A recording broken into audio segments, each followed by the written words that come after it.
Bienvenidos. Aquí inicia Codema Hoy, un magazine desde el cual le contamos a Colombia los propósitos de bienestar y prosperidad común que identifican al cooperativismo y la economía solidaria, las buenas prácticas empresariales y las formas de experimentar y expresar la solidaridad. Educamos y comunicamos para la asociatividad, la ayuda mutua y la cooperación. Un saludo cordial, solidario para todos nuestros queridos oyentes en esta mañana de domingo. Bienvenidos a la emisión de este espacio institucional de la Cooperativa del Magisterio. Hoy acompañados por el doctor Herman Bayona Abello, vicepresidente de la Federación Médica Colombiana, a quien agradecemos la compañía, el tiempo y la posibilidad de conocer información desde dentro en todo lo que tiene que ver con los debates sobre esa reforma a la salud que está en estos días en la Comisión Séptima del Senado. Precisamente tuvo la oportunidad de hacer una exposición de motivos en esa instancia y queremos conocer los argumentos que desde los trabajadores de la salud, el personal profesional de la salud tienen para decirles. Doctor Bayona, bienvenido y muchas gracias por atender esta invitación. Un saludo a todos los oyentes de Codema Hoy. Efectivamente hay muchas cosas que decir con respecto a la reforma a la salud, con respecto a la consulta, las 4 preguntas que están incluidas en la consulta. Y el análisis más claro es que lo que se aprobó en Cámara, que está actualmente en discusión para el tercer debate en Comisión Séptima del Senado, pues es una propuesta de reforma que tiene las bases estructurales pues, de la reforma inicial, que tienen que ver con la eliminación de la intermediación financiera, en primer lugar. En segundo lugar, mecanismos de vigilancia y control, el fortalecimiento de la ADRES, los trabajadores de la salud como pilar fundamental del sistema de salud y obviamente algo que es fundamental que tiene que ver con cambiar el objetivo del sistema de salud de un sistema asistencial a un sistema preventivo. Y yo creo que la Comisión Séptima del Senado ha entendido que el núcleo de la reforma, la almendra de la reforma a la salud es el manejo del dinero público del sistema de salud y es evidente que allí no hay interés porque cambie esta situación. Así que uno encuentra un ánimo de dilatar la discusión de la reforma en primer lugar y camino a ser archivada nuevamente igual que hicieron con la reforma laboral. Teniendo esas claridades, pues uno encuentra que las 4 preguntas que se añadieron a la consulta de la reforma laboral y que son esenciales para la reforma a la salud, pues son bienvenidas y tienen razón de ser en un ambiente político en el Senado de un archivo de la reforma a la salud también, como ha pasado con todas las reformas de este gobierno. Hablando sobre esas 4 preguntas, recordémosle a nuestra audiencia cuáles son. La número 13 dice, ¿está de acuerdo con que el gobierno compre o produzca los medicamentos necesarios para hacer la entrega completa y oportuna a los pacientes? La número 14 dice, ¿está de acuerdo con que las EPS dejen de ser intermediarias financieras, se transformen en gestoras de salud y el ADRES pague directamente a hospitales y clínicas? La 15 está de acuerdo con que se garantice un modelo de atención primaria en salud preventivo y resolutivo con ampliación de los servicios necesarios de carácter público, privado y mixto. Y la 16 está de acuerdo con establecer un régimen laboral especial para garantizar a los empleados y trabajadores de salud la vinculación laboral, los derechos laborales y el salario justo. Lo escuchamos, doctor.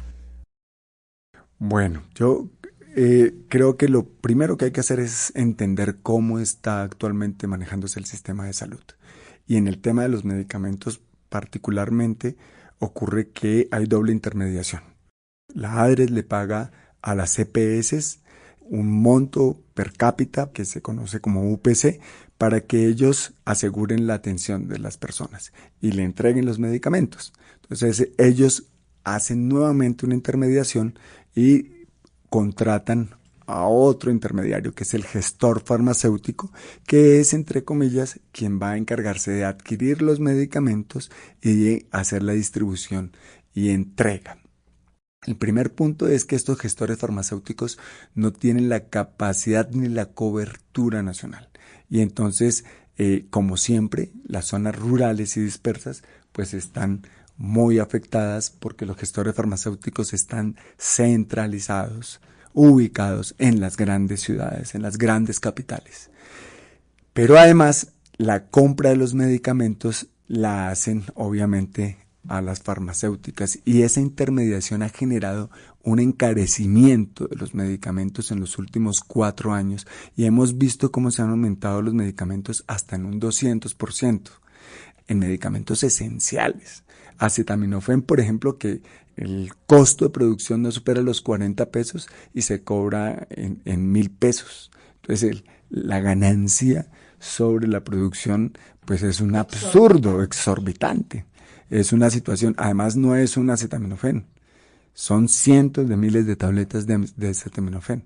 Y así con todos los medicamentos esenciales, con los medicamentos hipoglucemiantes para los diabéticos, con los medicamentos para la presión alta, para los antihipertensivos, y en general con los antibióticos y todos los medicamentos. ¿Qué pasa? Entonces, eso genera un costo muy alto sobre el sistema de salud. Normalmente el costo sobre los medicamentos no debe superar el 20% del total del gasto del sistema de salud. Aquí estamos alcanzando el 40% del gasto del sistema de salud. Si a esto le agregas la intermediación financiera de las EPS y lo que se pierde por corrupción por parte de las EPS que ya y las deudas que existen, por ejemplo, de las EPS sobre los hospitales públicos y clínicas que ya están por el orden de los 30 billones de pesos, pues entonces estamos hablando de un sistema completamente quebrado. De tal manera que esto, que es muy sensible para la población, el tema de los medicamentos, que además los entregan incompletos, que además los niegan, que además hay claras evidencias de que existe acaparamiento con un fin político, con el fin de ahondar la crisis de la salud, pues entonces uno encuentra una pregunta de estas características que centraliza las compras, que elimina la intermediación y que puede permitir generar políticas públicas del control del precio de los medicamentos y que permitiría además mejorar las condiciones de la industria farmacéutica que en Colombia desapareció. En Colombia la industria farmacéutica nacional desapareció por cuenta de la Ley 100 y de esta intermediación de los gestores farmacéuticos, de tal manera que es muy importante para el país que se generen ese tipo de políticas que fortalezcan la industria farmacéutica nacional y que abaraten los costos que tienen que ver con los medicamentos para el sistema de salud. Pues yo quiero que miremos como la realidad de nuestra sociedad, de nuestra comunidad. ¿Por qué la gente más empobrecida, se opone? Pareciera absurdo que los más necesitados de salud y de tener unas condiciones dignas en la prestación del servicio de salud sean a los que más les cala el trabajo que hacen los medios de comunicación cuando ellos lo están viviendo. El problema de la no atención médica no es de ahora. O sea, en Colombia, desde que se crearon las EPS y desde antes la atención a salud ha sido paupérrima, porque es que la ley 910 acabó con el trabajo de la salud, acabó con los derechos de los trabajadores y desde ahí venimos, eso hace mucho tiempo. Y sin embargo, uno se queda extrañado cuando entrevistan y uno dice, bueno, ¿esto en qué país viven? ¿Cuál es el país? Porque nosotros como docentes hemos tenido una lucha constante por lo de la salud. El magisterio siempre ha luchado lo de la salud. Y ahora que se han confabulado todos contra la propuesta de salud y entonces esconden la medicina, no prestan el servicio, todo ha sido peor. Entonces es absurdo que a uno, un vendedor ambulante que está vendiendo tintos, le grite, siga defendiendo a su Petro que nos tiene aquí jodidos. Así le dicen a uno, ¿no? Nos tiene aquí jodidos con lo de salud, con lo de no sé qué. Un vendedor que no recibe nada, que ni siquiera tiene el CISBEN. Ni siquiera tiene el CISBEN. Te digo, ¿por qué esa reacción? Como una parsimonia que lo que está bien.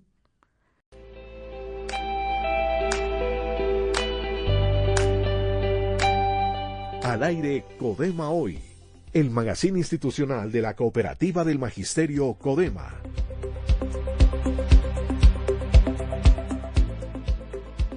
Eso es cierto. Pues yo creo lo siguiente. Lo que pasa es que en el imaginario de las personas está el que las CPS son aquellas quienes atienden al paciente. Y eso es algo que han logrado vender todos los medios de comunicación. Y el temor a la desaparición de las CPS es entonces ¿quién nos va a atender? Y eso es importante explicárselo a la gente. Digamos que eso es algo que tenemos que buscar contradecirle a los medios de comunicación, porque no son las EPS quienes atienden a las personas, son las clínicas, los hospitales y fundamentalmente los trabajadores de la salud, los profesionales de la salud, quienes llevamos a cuestas todo el sistema de salud. Nos pasó en pandemia. Acuérdense que en pandemia realmente quienes llevaron a cuestas no solamente el sistema de salud, sino todo el sistema económico del país y de vida fuimos los médicos y todos los trabajadores de la salud, las enfermeras, las terapeutas, los celadores de los hospitales. O sea, porque es que los trabajadores de la salud somos todos. Así que en pandemia éramos héroes y hoy ya no somos nada. Porque resulta que los trabajadores de la salud son la cara del sistema. ¿Y a quién hay que, reclamarle y con quién hay que pelear si no me atienden? Al que está ahí, empezando por el celador y luego por la auxiliar de enfermería, la enfermera, la que da las citas. Cuando lo que ocurre es que hay todo un sistema de barreras de atención para evitar que la gente sea atendida de manera adecuada. Entonces, eso en el imaginario de las personas está. Lo segundo que ocurre es que desafortunadamente la ley 100 en la estructura de hospitales y clínicas del país, a quien más afectado es al sector público. A quien más le adeudan es a los hospitales públicos. Y entonces los hospitales públicos viven de la prestación de servicios, cuando debiera ser un dinero que es para la oferta, para dar oferta de salud. Los hospitales en el país, los puestos de salud se vienen cerrando, están en pésimas condiciones y eso ha generado también una imagen muy dura sobre lo que ellos dicen: vamos a estatizar la salud, y si me va a atender un hospital que no existe, que está en muy malas condiciones, pues obviamente no cambien porque me voy a morir. Y ahí viene el otro punto, y es que todos, y esto es en el imaginario no solamente de la población general, sino también de los maestros, desafortunadamente. Y es que creen que el sistema de salud se basa en tener clínicas y hospitales para cuando yo me enferme. Entonces, si yo me enfermo y voy y me atienden, ese es mi sistema de salud. Y un sistema de salud no está para eso. Ahí viene la otra pregunta, que es: ¿usted necesita un sistema de salud basado en la promoción y prevención de salud? Entender que el problema de la salud no es que me atiendan cuando enferma, sino evitar enfermarme, tener un estado de salud. Y el estado de salud tiene que ver con todo, cómo yo vivo, cómo como, cómo trabajo, que son los famosos determinantes sociales. Un punto para finalizar, doctor Bayona, y es cómo se unifica el criterio de discusión en temas de salud y en temas laborales, sobre todo a este gremio que es tan golpeado. Háblenos un poquito sobre eso a propósito de esa intervención cortada, que no le dieron mucho tiempo ahí en la Comisión Séptima hablando sobre este tema. Bueno, esto es creo que una de las cosas más importantes, entendiendo lo que yo había dicho ahorita, y es que realmente el eje de un sistema de salud somos los trabajadores de la salud. Y si existen unos trabajadores en Colombia que hayan sido pauperizados, que hayan sido golpeados por todas las reformas laborales que ocurrieron durante el gobierno de Uribe y Santos, es precisamente los trabajadores de la salud. El 80% de los trabajadores de la salud están por orden de prestación de servicios o tercerizados.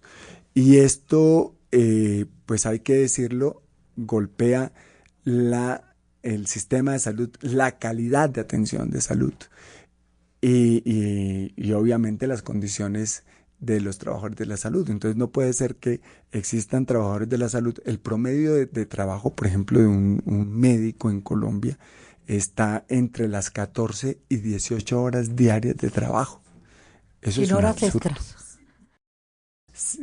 Sin horas extras, ni horas nocturnas, ni horas festivas, ni nada.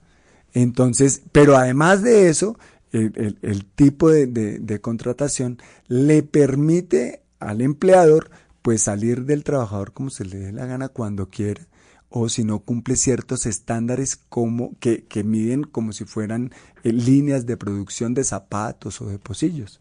Entonces yo lo decía precisamente en la Comisión Séptima, cuando usted encuentra que en una reunión de una IPS, de integración vertical, de una EPS, y entonces le dicen, mire, usted tiene que atender 80 pacientes en 6 horas en triage, y en consulta 400 pacientes semanal, por un contrato de 6 horas, ¿sí? Un contrato laboral a 3 meses, 6 horas diarias, incluidos los sábados.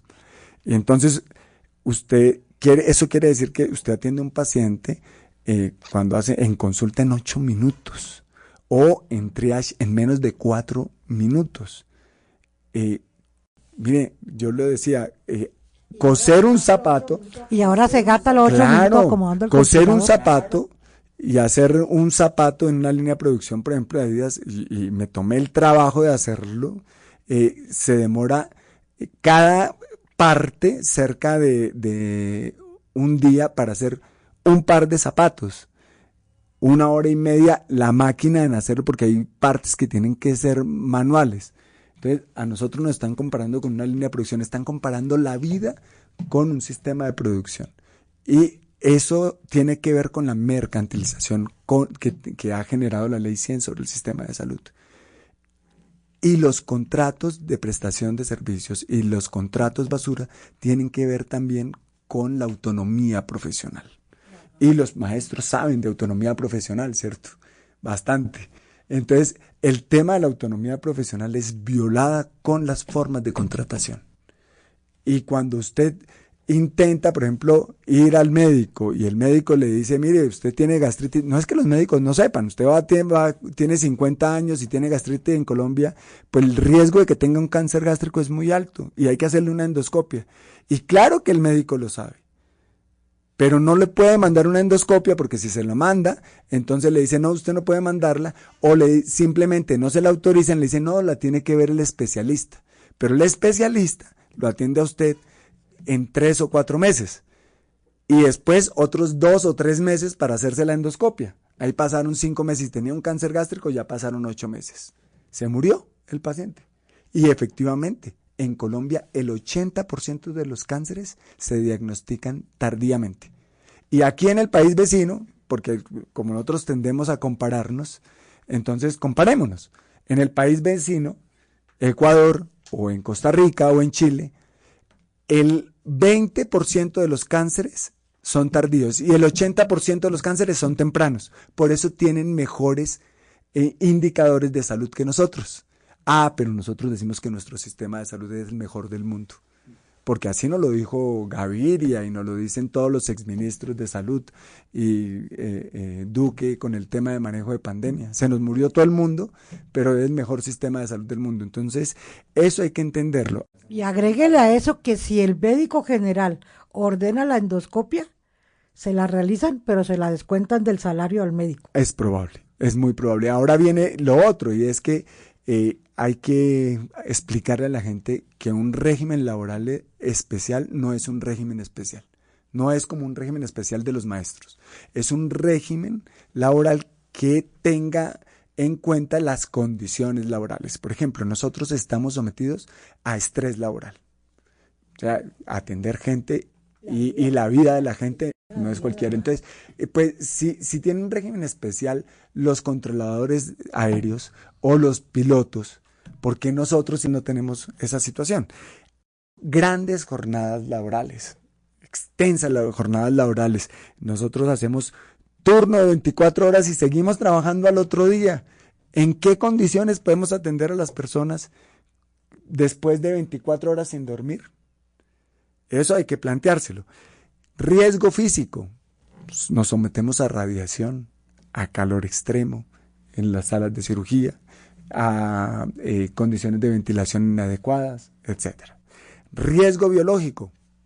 En pandemia lo tuvimos claro. Se nos murió un montón de gente en nuestro sistema y de trabajadores de la salud que se murieron por cuenta de la contaminación de pandemia, de COVID-19. Pero eso es todos los días. Nosotros estamos expuestos a tuberculosis, hepatitis B, hepatitis C, VIH, a todas las enfermedades que a ustedes se les puedan ocurrir. Entonces, si estamos sometidos a esas condiciones laborales, ¿por qué no vamos a tener derecho a tener un régimen especial? A que se nos reconozca en tiempo, económicamente, esas condiciones a las que nos sometemos porque exponemos nuestra vida para atender a las personas. Eso es lo que tiene que entender y espero que todos los sindicatos y todos los gremios del país se solidaricen con ese derecho que tenemos todos los trabajadores de la salud. Doctor Bayona, pues esa ha sido la intención también desde este espacio de comunicación, de información y de solidarizarnos no solamente con las causas del magisterio que por sí ya nos alientan, sino también con gremios que son muy golpeados por las situaciones actuales en temas laborales y en temas de prevención y todo lo demás. Muchísimas gracias, mucha fuerza, porque sabemos que el trabajo, aparte de lo profesional que tienen en el día a día, también está esta causa que es muy noble porque pues se trata de la vida de los millones de colombianos y colombianas. Y esperamos tenerlo por aquí porque sabemos que vamos a seguir en la lucha por la reforma a la salud y por la reforma laboral. Gracias, Norma. Un abrazo a todos. Muchas gracias por la invitación. Así segunda la volveremos a revivir. Pero por supuesto. Muchas gracias, Alberto. Prevenir el cáncer es posible. Codema y la Clínica del Seno adelantan un convenio integral para cuidar tu salud y tu vida. Solicita gratuitamente un diagnóstico preventivo para cáncer gástrico, de seno, cuello uterino, próstata, piel, laringe, tiroides y colon al PBX 347-8100 o en las sedes de la Clínica del Seno, Chapinero, carrera 11, número 6836 o en su nueva sede frente al INEM de Kennedy. Codema es solidaria con la vida y el bienestar de sus asociados. Ayúdenos a prevenir el cáncer. El Departamento de Crédito de la Cooperativa informa las fechas límites para solicitar sus créditos en este mes de junio. Fiduprevisora hasta el viernes 13, FOPEP hasta el lunes 16, Ventanilla y crédito hipotecario hasta el jueves 19, Universidad Distrital, Escuela Tecnológica, Municipio y el crédito para pago de deudas con otras entidades financieras tienen plazo para hacer la solicitud de sus créditos hasta el martes 24. Codema 60 años. Bienestar y futuro para la gran familia codemada. El Departamento de Recreación y Turismo Social les trae las salidas más esperadas para estas vacaciones, las sedes vacacionales de Villeta, Chinauta y Tocaima. Igualmente, salidas nacionales e internacionales. Mayores informes en las extensiones 1117, 1118 y 1113 o escribirnos al WhatsApp 313-397-5832. Muchas gracias a todos, esperamos encontrarnos el próximo domingo trayendo más información de su interés. En esta mesa de trabajo dirigida por la profesora Melba Rincón Suárez, con la coordinación de Alberto Villalba, la asistencia técnica de Dairo Espinosa y Gloria Angélica Orjuela, y en la conducción y producción periodística Esperanza Puente Santana. Un feliz descanso en este día dominical. Chao, chao. Les esperamos el próximo domingo de 9:30 a 10 de la mañana con la actualidad cooperativa institucional y sectorial en Codema Hoy. Hasta pronto.